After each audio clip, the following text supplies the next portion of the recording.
Okay, Happy New Year, everyone. Welcome to our first ISWAG meeting of the year. Hope everyone had a great holiday, Christmas, New Year, and all the good stuff and did wonderful things. We're going to get started right now.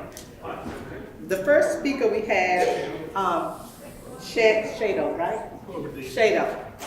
I just talked to this young man, it's fantastic. 2012 graduate of JMU who just started up his own business. So I'm looking for big and exciting things from him. Just a little bit about his company. Chiedo is a startup tech advisor and the CEO of Chiedo Labs, an agency that companies hire when they need new web developers for their web apps, web backends, and web front end. He's passionate about his family, innovation, and the community he serves in. A fun fact that this young man is British, but when he talks, you're not going to be able to tell. He told me he's been here for a while in the States, so there's no more accent. With all that being said, I'm going to introduce Chiedo.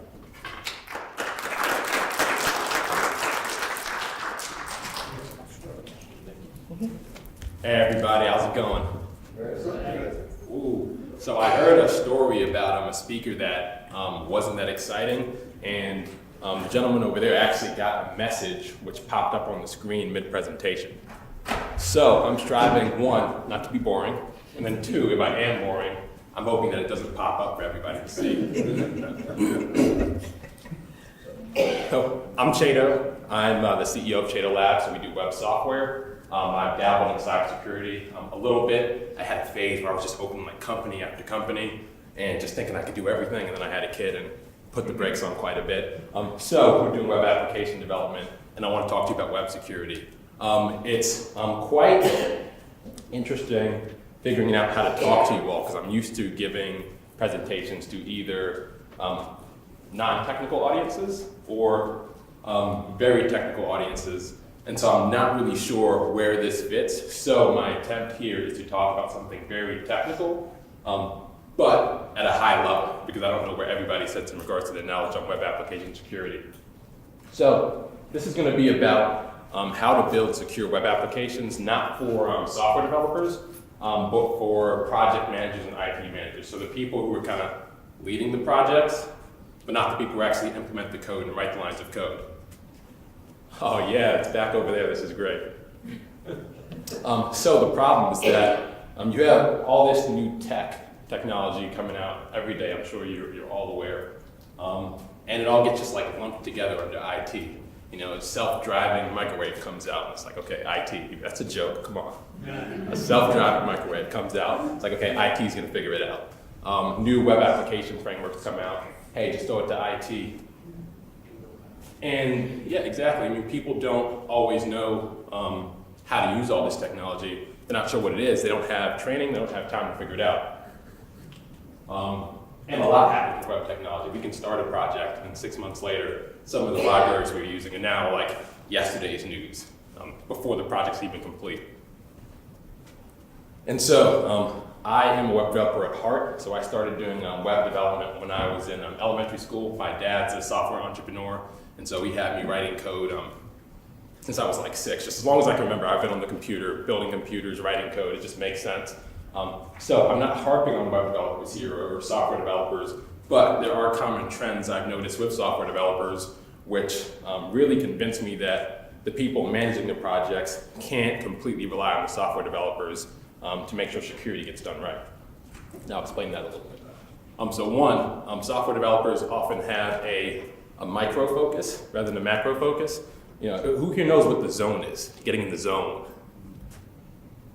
Okay, yeah. So as software developers, we can get in the zone, and so that's great for solving one problem, but that's generally like bad for the whole project because you're like in the zone for like 2 weeks, and then like the other things don't get completed. So software developers love to get in the zone and focus on like a couple small things, but with security, it's often the bigger picture where something gets missed. So functionality is prioritized over security, and a huge part of that, which is why I'm talking to you all, is the people managing the projects, who are ultimately responsible for the project, need to insist that security is important to the people actually writing the code. Because as the software developers, if people just keep asking you, your boss just keeps asking you to make things functional, they never say anything about security, you're going to do what keeps your boss happy, and that's going to be the functionality. And so as a result, a lot of developers, they prioritize functionality, not security. And usually most developers don't have security training. It's not a common thing for most of the software developers I've met to have security training. They've dabbled in different security techniques online. They've read Stack Overflow quite a bit, but it's not a common part of the education lifecycle, either through schools or through online learning. Security is not covered in depth at all. And then you have lack of ownership and turnover, right? So if you have security and you're depending on your developers to handle all the security, and you're just kind of like staying out of it, what happens when that person leaves? Maybe the next person is going to value security as well, but if you have no idea how the system's secure and in what ways it is secure, now your project has a huge liability. Y'all having fun yet? We're talking about technical stuff. Try to make it fun. So here's a picture. To kind of illustrate that, right? The developer sees this, right? They see the door, right? And like they're working on that doorknob, they're like, yeah, this is the perfect red, this is great. You know, adjusting the hex code. That's a joke if you code, hex code, like adjusting the hex code is not fun. Daniel may think it's fun, he's one of our designers, he loves that sort of thing. So they try and get it like just right, all perfect, and then they look at this door and they're like, oh yeah, I made this perfect door. And then you take a look at it, and you see this. And you're like, man, you've been in the zone on this door, but what about that window right there? And that's where the bad guy's gonna break through. But often the developer's focused on the door, right? So it's up to you to look at the bigger picture and say, okay, you're focusing on the door, you're focusing on that window, right? And gaps are costly. Actually removed this slide yesterday when I was preparing. It's up here, won't go into it, but a bunch of companies get hacked all the time. Here's some recent ones, lots of people affected, And only you can prevent forest fires. Yes, okay, that got a laugh. Like, I was prepared to say, tough crowd, to get like a sympathy laugh if you didn't laugh. But ultimately, security has to happen at the top, right? You have to value it at the top. Even if you're not the one implementing it, you have to understand it at a high level and prioritize it so that the people who are working for you know it's important and know what they should be learning. So, we're gonna talk about web security. Who's seen that movie? It's so good. You need to see it. Like, it's a cartoon, yes, but it is incredible, and it's one of the best Spider-Man movies ever, which is what you say whenever a new Spider-Man movie comes out, except for that one with Venom. Not enough nerds in the room. It's okay. So OWASP, who here knows what OWASP is? So they do a lot of good stuff with web security. It's like Organization of Web Application Security, something that starts with a P, don't know what it stands for, but they put out lots of good resources to help people just write more secure code, build more secure applications. And so I thought what would be a really good idea would be to start with this top 10 security vulnerabilities list they put out each year or so. And if you're not familiar with this, and you find yourself leading projects where you have web developers kind of answering to you and you have a web application that's your responsibility, even though you're not the one building it, I would definitely encourage you to kind of look at this top 10 list, go through their resources and learn some more. What I'm gonna do today is talk about each of these things from like a high level, just to give you a foundation for what each of these things mean. You may already know what they mean, some may not, I'm not sure. We got a very wide range of security and IT knowledge in the room, but I'm gonna start from the top. So the first one is SQL injection. Who knows what this is? Just raise your hand, that will save me some lip service. Okay, most people, but ultimately it's kind of like a Trojan horse, right? So you have text boxes, text inputs on your website. You have a way for a user to input data. Maybe it's their first name, last name, maybe it's an address. And if the code's not written correctly, they can put in SQL queries in code. And with that code, they can expose sensitive data on your web application and expose it in a way they're not supposed to be able to. How do you prevent this? And what do you need to know as somebody who's kind of guiding teams? One of the best things you can use is something called an ORM. You don't necessarily need to know exactly how to implement one of those, but most of the time you can just grab a library that already exists, and this creates, it's a function library of functions. Who here has programming experience? That will help me. Okay, cool. So it provides a library of stuff that makes it harder to write bad code that creates those vulnerabilities. There will be situations where you can't use an ORM because sometimes ORM, they're great at making things more secure and easier to write, but they're not efficient in the sense of utilizing the writing fast, performant code. So sometimes you have to bypass this. If you're a developer, say, hey, I can make this page faster by removing the ORM, just say, cool, make sure you prepare your SQL statements. That's what you need to know. If they don't know what that means, they can Google it, they can look that up. But you need to know that, one, either you want them to use an ORM, or if they're not going to, they need to prepare their SQL statements. Y'all still with me? Y'all having a blast? Yeah, there we go. Then broken authentications is exactly what it sounds like. Installing the doorknob the wrong way. It's very easy to break authentication. Ultimately, when you're building these web applications, you need to make sure you understand the authentication schemes that your team is using. It's really easy to just grab stuff off Stack Overflow and say, hey, this works.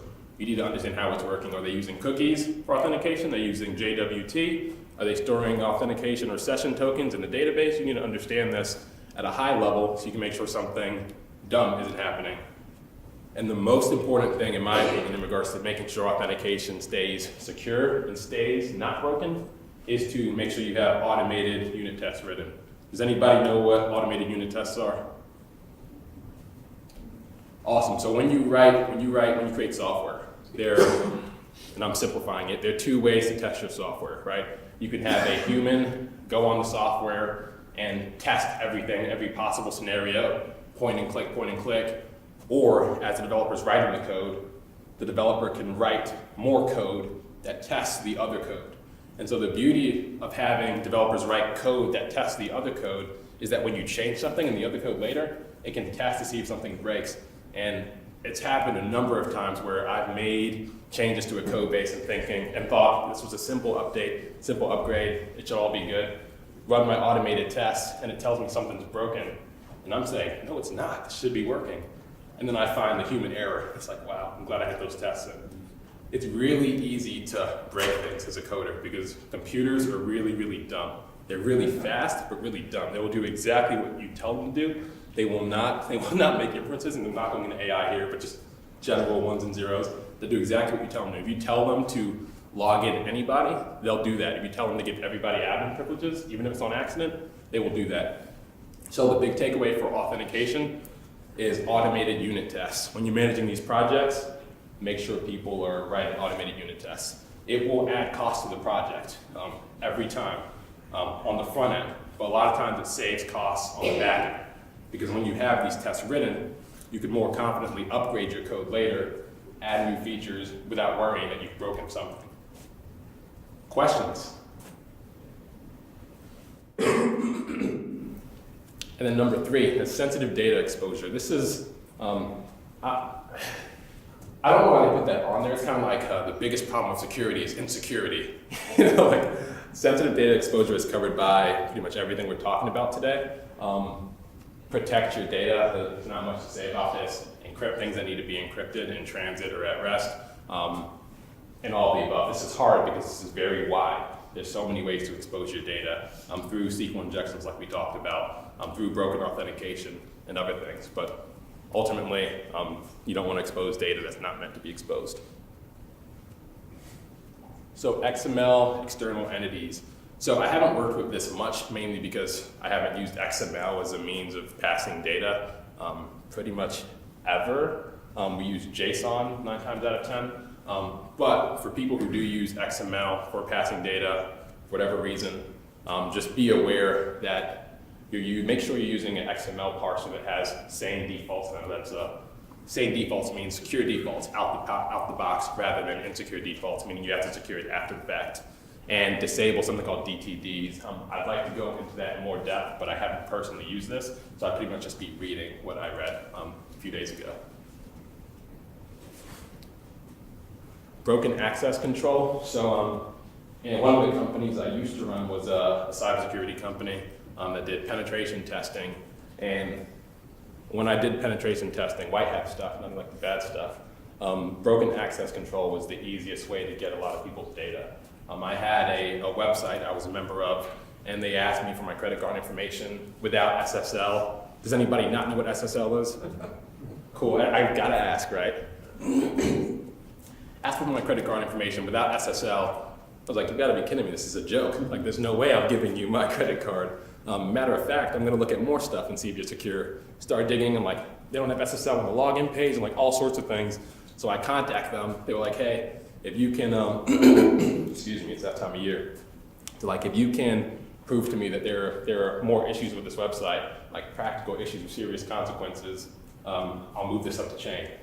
Typical stuff when you report security issues. So I spent like 2 hours just like writing some code, cobbling together a bunch of seemingly insignificant vulnerabilities, and by the end of that 2 hours, I would have been able to extract every user's password from the database easily with like untraceable. And that's because of broken access control. People create endpoints on websites that allow them to do certain things, and they're supposed to restrict it to an admin, right? But it's very easy to restrict it to an admin and forget to restrict it to someone else. And so ultimately, this gets confusing, and let me explain this. Sometimes I just go crazy in regards to the nerd speak. It's very easy to say, okay, only my dad should be able to like open the front door, right? Like, okay, yeah, I'll let my dad and mom have the key. And it gets a little bit more complicated when you say, okay, my dad and mom can have a key, but my aunt can have a key when she's in town. Still kind of simple, translate that all to code, still kind of simple. Then, okay, my aunt can have a key when she's in town, but not when she gets divorced with so-and-so. And it's like, okay, yeah, that's all right, I can code that. But ultimately, access control is how you specify how long people have access, when they have access, what to, and that can get very complicated very quickly, especially if you don't diagram it out. So documentation is key there, documenting what's supposed to happen, because yes, in some way the code is documentation with the commenting, but code can get confusing. You can have multiple developers, and ultimately you running the project, you need to understand who's supposed to have access to what, so you can make sure you're telling your developers the right thing, especially as developers change. That's one of the biggest way these vulnerabilities can get introduced. You have one developer put everything up here, you get a new developer who's not aware, and now you have a gap. Any questions?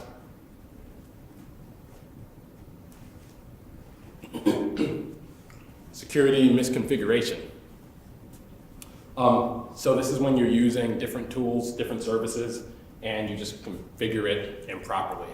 So this could be like default passwords. You get like a router or whatnot, and you don't change the password from like root, or you install a certain library which has a default password, or it doesn't have a password. So MongoDB, for example, MongoDB is a database, a JSON database, NoSQL database as they call it, and it's very easy to set up a MongoDB server, but I believe out the box it didn't have a secure default, so it just wasn't, there was no password by default. So they had this huge vulnerability scare week or whatever, where somebody wrote a script to just scan the internet for MongoDB databases without passwords and just extract data.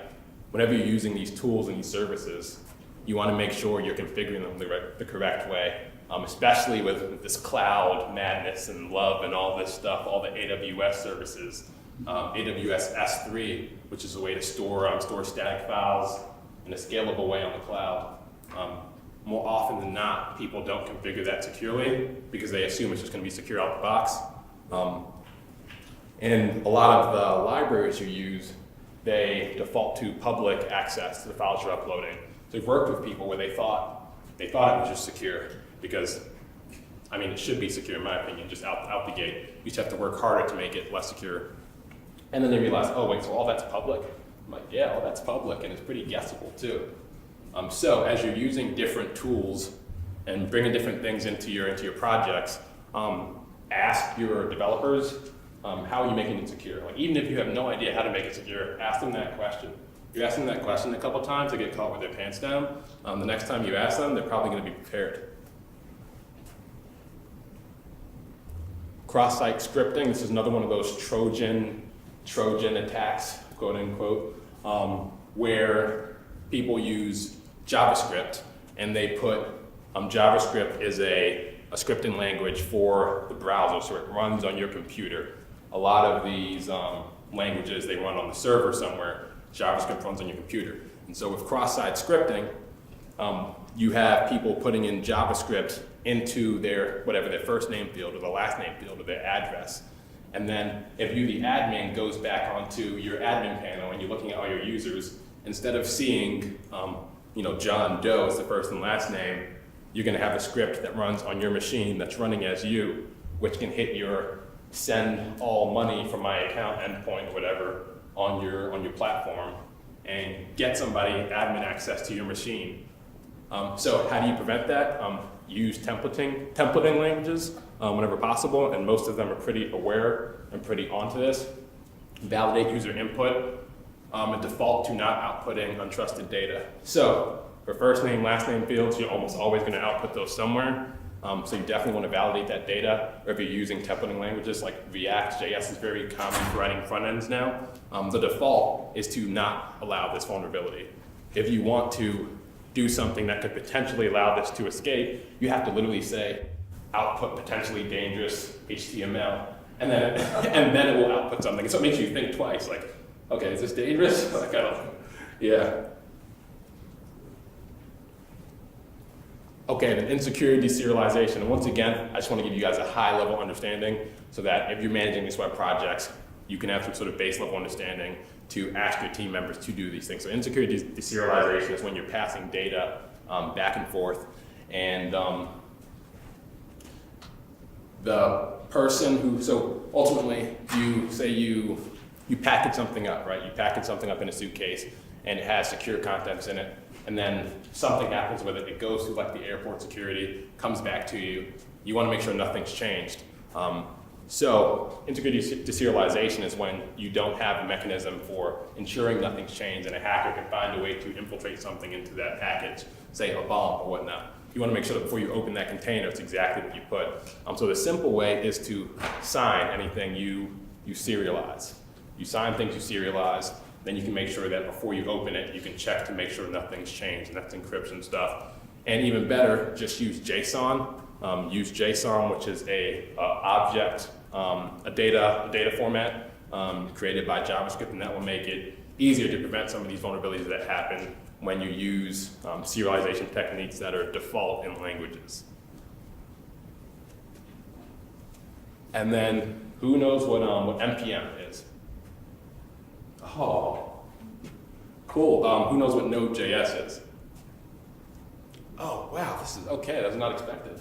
NoJS is a back-end programming language. Some would point the finger at me and say wrong because NoJS is JavaScript on the back end. So they would say NoJS is a runtime, but it's a programming language for the back end. And it's awesome because everybody loves it because you can use the same, in theory, you can use the same programmers for some of the front-end code they can use on the back-end code because they all understand JavaScript. This is great in some ways, especially for small teams who can't hire 5 developers and can only hire 1.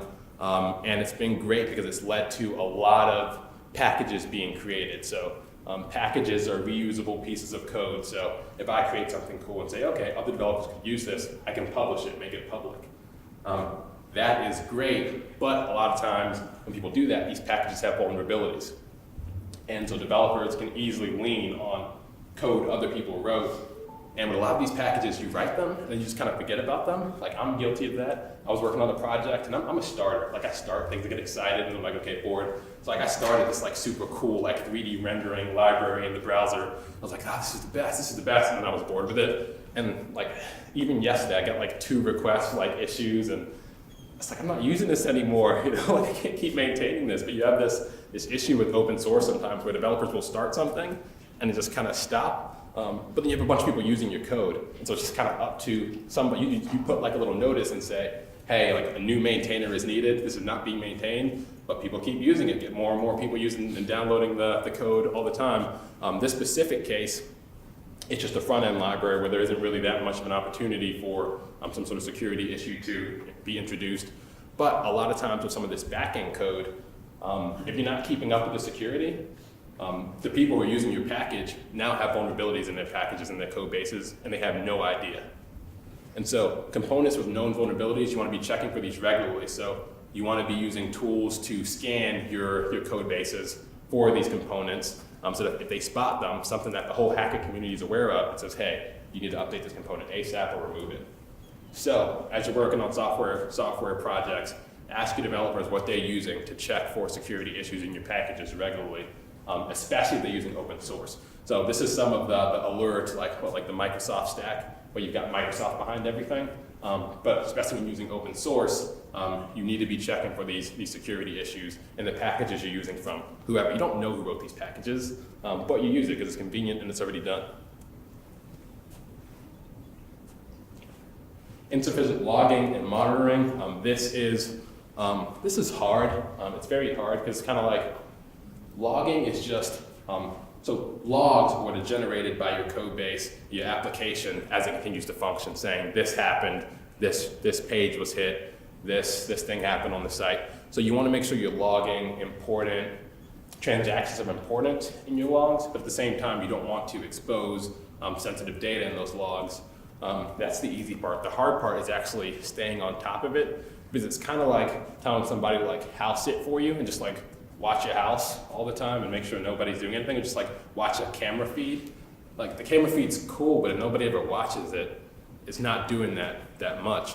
So if you have really, really important data and you've got the funding to back this up, you definitely want to have either somebody staying on top of your logs, having some sort of scripts they run to look for things of concern, or ideally use a third-party service, making sure your logs aren't exposing any sensitive data. Use a third-party service.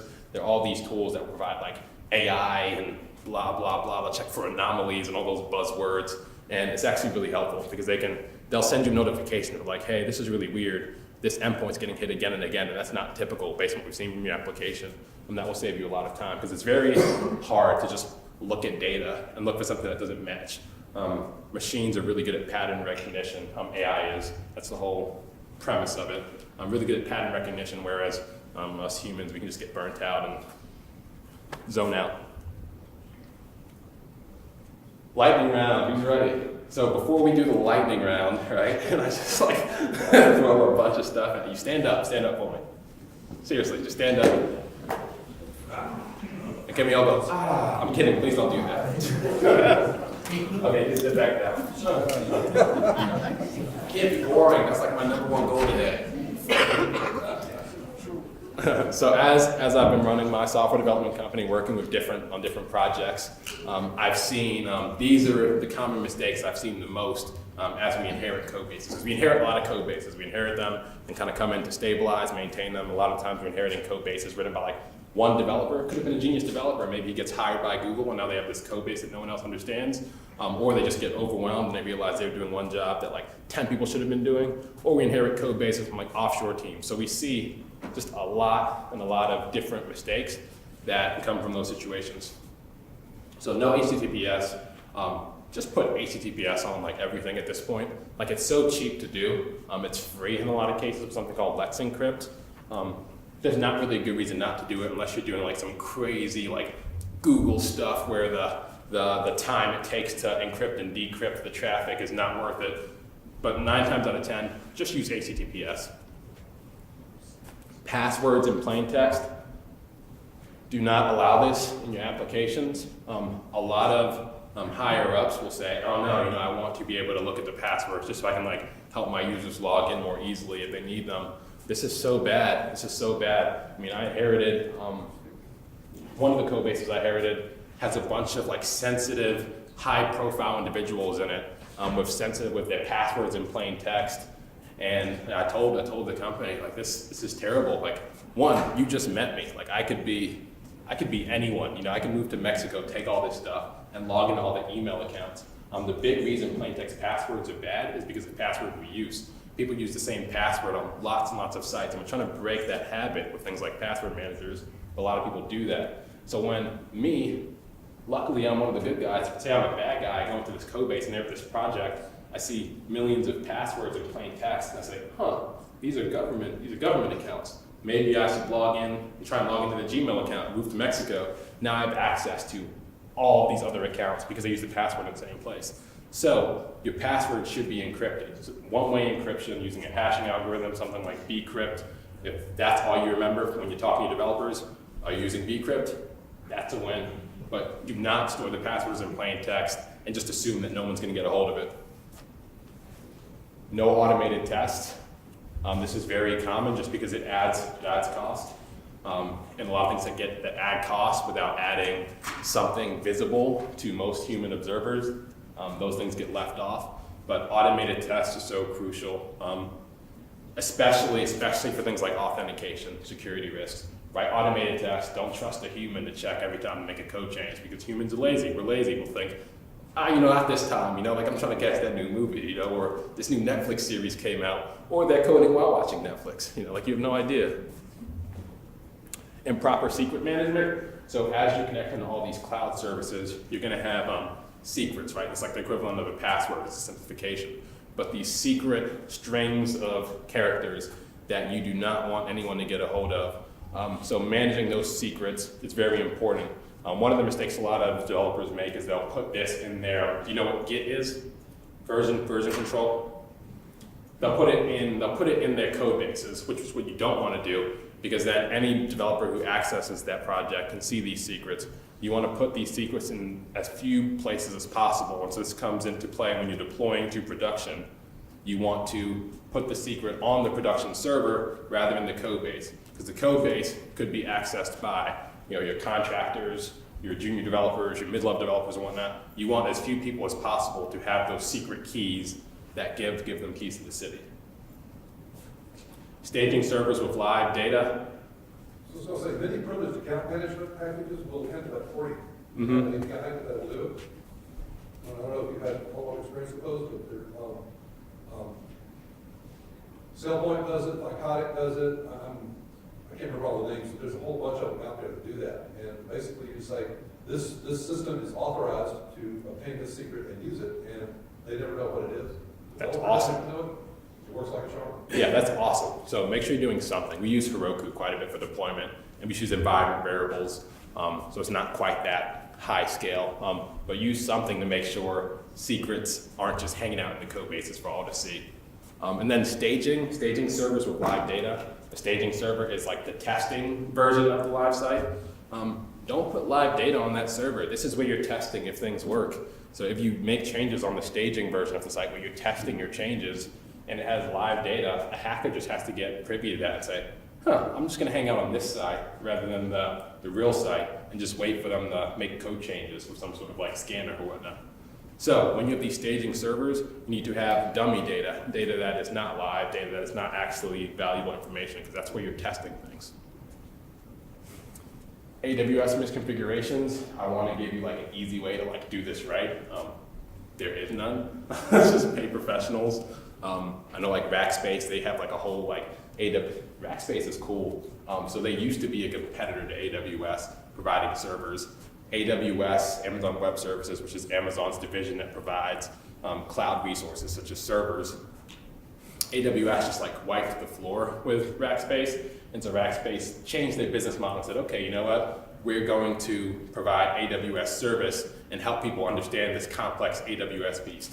And they're great at that. So companies like Rackspace, they will come on and manage your AWS stack for you, and then check for things like AWS misconfiguration. So if you have really, really sensitive data, things of high importance, either make sure you have somebody on staff who's doing the regular AWS training, staying on top of it, or just pay somebody like Rackspace, their retainer, and they'll handle that side of things to make sure that when your code gets pushed into production, the production configurations aren't bad and leaving open holes. Two-factor authentication, just have it. Whenever it's an option, just put it on. We all know what two-factor authentication is, I'm gonna assume. Turn that on whenever possible. Weak passwords, just stop it. Please. Out-of-date software, you wanna have regular update schedules, update cycles, so you don't just wanna just leave it up to the developer to figure it out. How often are you updating this application? What's the schedule? Keep things up to date, because when things go out of date, a lot of times people know what the vulnerability is, and then the hackers just have to wait and look for software that's not using the right data. I think that's what happened, was it Equifax, the big leak? They were using an outdated version of Apache or something, And that turned into the huge embarrassment and loss of social security numbers. No developer redundancy.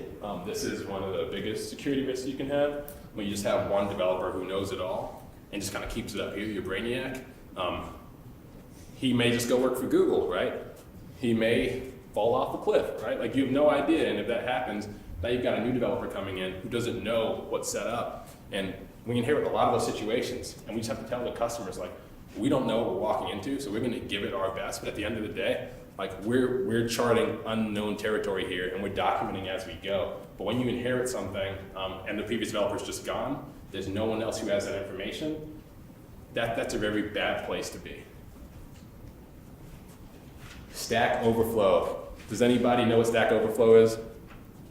So if you're a programmer, so you want to know this, if you're a programmer, and you're like trying to figure something out, and you don't know what it is, and you have like an error that keeps popping up in your developer nerd console, you copy and paste that error into Google. It takes you to Stack Overflow. Why don't we start a Stack Overflow? I don't know, but you paste it into Google, it takes you to Stack Overflow, and then somebody gives you a magic answer.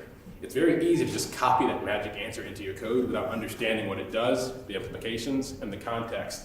So you want to be very careful when your developers are overusing Stack Overflow, or just encourage them, say, hey, keep using Stack Overflow. It makes you faster, it makes you learn, helps you learn, but make sure you understand the code you're copying and pasting. It's very easy to copy and paste without understanding context, or understanding what the code's doing, and you can miss a lot and introduce a lot of security issues that way. Poor access control. That's what we talked about, just not making sure that you've locked down certain features to one user and making sure that this other type of user can't access it. All right, so now we're doing the lightning round. Number 2. I'm just kidding, we're done. Hire help. Hire help if you're feeling overwhelmed, if you've got really, really sensitive data. There's no shame in saying, hey, I need training or I need help. I need somebody who's going to focus on this. But ultimately, it's your responsibility. If you're managing the project, that person who's accountable, you need to make sure that as you're telling your developers to focus on functionality, you're also telling them to focus on security. And one of the best things you can do, just as they're doing new things, say, hey, this is great, this works wonderfully. How is it secure? Even if you don't know anything about security, keep asking them that. And if they can't give you good answers, send them back to the drawing board. If you're dealing with sensitive data, you've got to ask, you've got to be responsible. Thank you.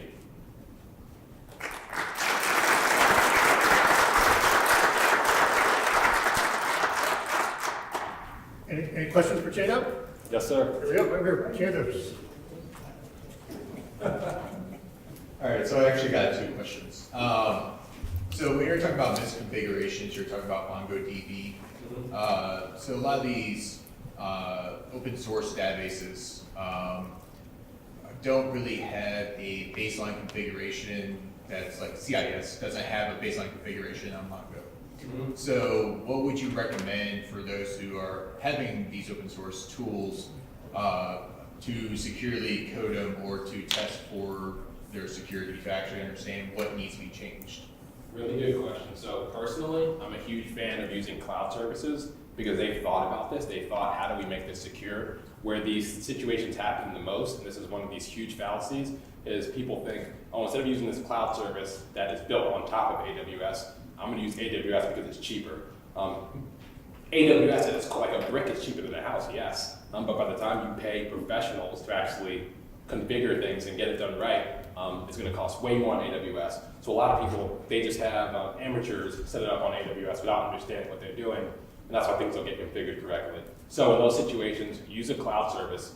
Yeah, you pay like an extra like $30 a month. If the data is valuable, it's probably more valuable than $30 a month. Yeah. That sounds good. And then the second question is concerning using the open source code from all these different sources that are out there. Do you have any recommendations on tools that will actually scan that code before you actually put it into your applications? Good question. So for Node, NoJS is typically what we use for the back end. So npm, the package manager, does it by default. So it's going to be dependent on the language you use, and so you just want to Google that. So for us, npm does it by default. They used to have a separate tool called NSP, the Node Security Project. That's probably like Python security project and all sorts of security projects. And they just embed it into the package manager. So just do some Googling, it's usually pretty easy to find. I can't give you like a generic answer though. It works, appreciate it. Yes, sir. Any other questions? Any other questions? You beat me to it. Okay, all right, well, thank you, Jada. Appreciate it.